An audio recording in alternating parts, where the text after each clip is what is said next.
cognitive edge. Why multilingual teams outperform. In an era where global business hinges on cross-cultural collaboration, multilingualism has emerged as a strategic differentiator. Far from being a mere communication tool, language shapes cognition, leadership style, interpersonal dynamics, and organizational performance. Research shows that 72% of bilinguals report personality shifts across languages, influencing how they negotiate, innovate, and lead. Companies that harness this cognitive diversity gain measurable advantages in problem-solving speed, employee morale, and cross-cultural effectiveness. 1. Language as cognitive architecture. Traditional corporate models treat language as a neutral conduit, a mechanism for transmitting information. Contemporary sociolinguistic research challenges this assumption. Language functions as a cognitive frame, altering how individuals perceive hierarchy, assertiveness, emotional nuance, and social context. Switching from English to Hindi, Swedish, or Mandarin is not a lexical shift, it is a persona shift. This phenomenon, known as cultural accommodation, reshapes the texture of a message and the identity of the speaker delivering it. Key insight. High-context languages, example, Mandarin, Arabic, Japanese, activate inference, relational sensitivity, and contextual reading. Low-context languages, example, English, German, Dutch, activate directness, explicitness, and individualistic framing. 2. The linguistic personality shift. Psycholinguistic studies reveal that multilingual individuals often experience distinct behavioral patterns across languages. 72% report feeling like different people depending on the language used, Pavlenko, 2006. 40% of nonverbal behavior shifts when switching languages, University of Queensland. Multilinguals demonstrate 20% faster cognitive switching and higher divergent thinking scores, Lund University. Interpersonal dynamics. Body language. French speakers may use microgestures signaling respect and relational closeness. In English, gestures often become more expansive and assertive. Message texture. Mandarin's high-context structure requires reading between the lines, while English rewards clarity and linearity. The same idea becomes two different social experiences. 3. Lessons from global icons. Multilingual leaders offer real-world evidence of how language shapes executive presence, diplomacy, and strategic influence. Indra Nooyi. Hybrid leadership persona. In English-speaking boardrooms, Nooyi projected decisive, low-context clarity. Yet her Indian linguistic heritage informed relational practices such as handwritten letters to executives' parents, a collectivist gesture reinforcing familial honor. Her multilingual identity enabled her to bridge Western efficiency with Eastern relational depth. Jackie Chan.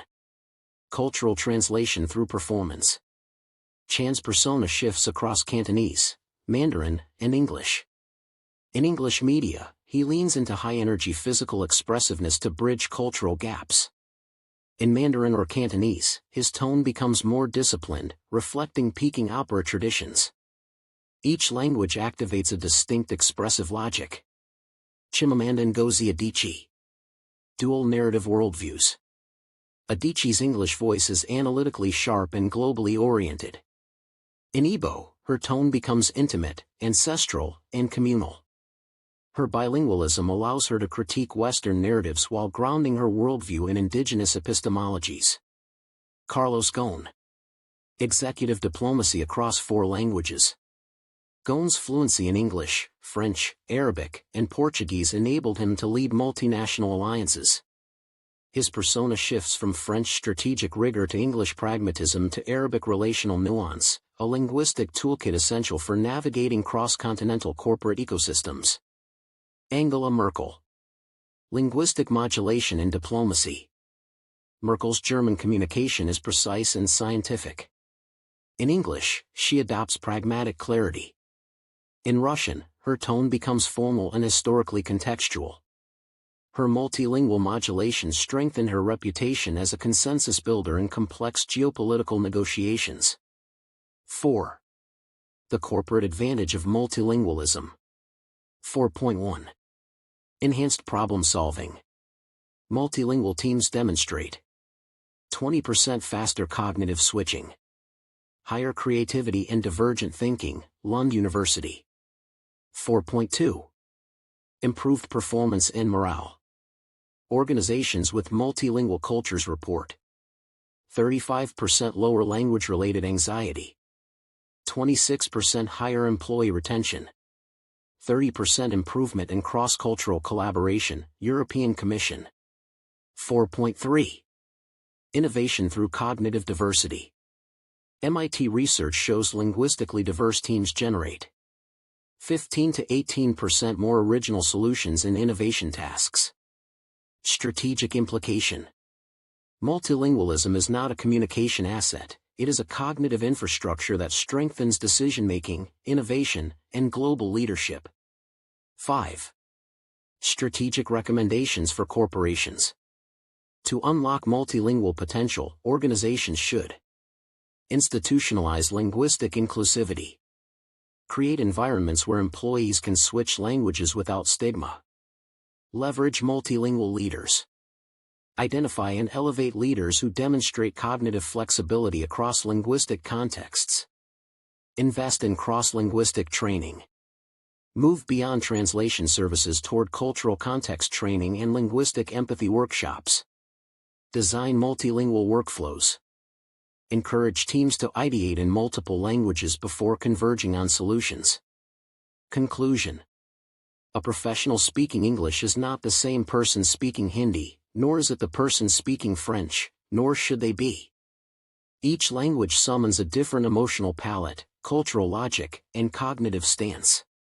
Corporations that embrace this multiplicity gain access to deeper reservoirs of creativity, empathy, and strategic insight. The most successful global organizations are not those that merely use many languages, but those that learn to think in them. Multilingualism is not a skill. It is a worldview, one mind, many voices, shaping the corporate soul. Like, share, follow on YouTube, Insta and Facebook.